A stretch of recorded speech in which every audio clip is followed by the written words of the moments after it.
Down on our 2-year-old middle class? Well, it certainly was a great class to judge 2-year-olds, and we did see a lot of great young cows. And but for me, these first two, they came to the top pretty easily for me. Two of the first cows I saw on the first day, and it wasn't extremely close placing for me, but when I got to breaking down this first place heifer for me, she was a heifer with the least amount of faults. She had beautiful length to her frame, openness to her chest, loved the overall depth and spring to her rib, and then we come back. She had beautiful hardness through a loin, slope from hip to pin, and then we come back to the money maker, her udder. She has that beautiful height and width to her rear udder.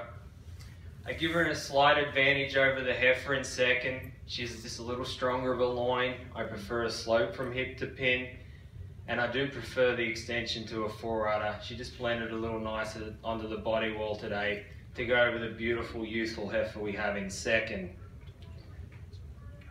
Heifer in second, again, she follows that same pattern as my first heifer. She's balanced all the way through. She has that openness and depth to her rib, so clean of a bone. Really admire the feet and legs on our second placed heifer. I just give her an advantage over the heifer in third, again, just being cleaner all the way through. She was cleaner of a hide, she's cleaner down through the bone of a hock, and I give her a distinct advantage in being higher and wider at the top of her rear udder on the day. Heifer in third, certainly a powerhouse 2-year-old. Heifer, again, you admire that overall width and strength and depth to her rib. I give her that advantage over the recently fresh, youthful heifer we have in fourth. Just for me today, on the day, she was just a little longer of a frame.